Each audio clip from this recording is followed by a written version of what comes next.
আসসালামু আলাইকুম। বৃষ্টি এসে গেল এমন জোরে যে মানে ছবি ভিডিও তোলা তো দূরের কথা, এখন দৌড় দিয়ে এসে বাঁচি। তুলতে গেলাম এই সুন্দর বাগান বিলাসের এই গাছটার নিচে কিছু ছবি আর ভিডিও। এমন জোরে বৃষ্টি এসে গেল যে ওই বাসারই গ্যারেজে দাঁড়িয়ে থাকতে হলো যতক্ষণ বৃষ্টি না থামে। সে বৃষ্টি তো থামেই না। অফিস থেকে বের হয়েছিলাম ওই বাগান বিলাস ফুল গাছের নিচে দাঁড়িয়ে একটা ছবি তুলব, আর এই কারণেই মূলত আসা।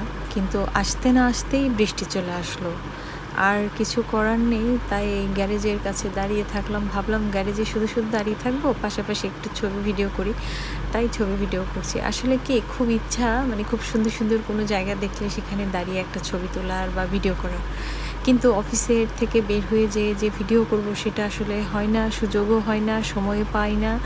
আজকে ভাবলাম যে একটু হাতে সময় পেলাম, মানে বের করে নিলাম যে এইটুকুনো সময়ের জন্য 10 মিনিটের জন্য একটু যেয়ে এখান থেকে কটা ছবি তুলে আসি। হায় রে, বৃষ্টি আজকে শুরু হলো। মানে আমি যাওয়ার আগে যদি বৃষ্টিটা আসতো তাহলে তো যেতামই না, কিন্তু বের হয়ে গেলাম তখনও বৃষ্টি নেই। আর যেই না এই গাছের কাছে এসে দাঁড়িয়ে একটা ছবি মাত্র তুলেছি, অমনি বৃষ্টি। মানে আর কি বলবো, লাস্টে বৃষ্টির মধ্যেই আর কিছু করার নেই, একটু ছবি তুললাম আর এই গাছের পাতাটা নাড়লাম। আর কি আর করা, দুধের স্বাদ ঘোলে মেটানোই আর কি। তো শেষ, ছবি তোলা হলো না, ভিডিও করা হলো না, যেটুকু হলো সেটুকুই আর দিলাম।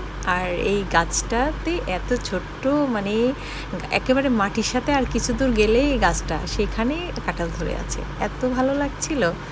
তো এই কাঁঠাল গাছের কাছে একটু দাঁড়িয়ে ছবি তুলে নিলাম, ভিডিও করে নিলাম, বাস হয়ে গেল আমার ভিডিও। সবাইকে ধন্যবাদ। কেমন লাগলো অবশ্যই কমেন্টসে জানাবেন। আল্লাহ হাফেজ।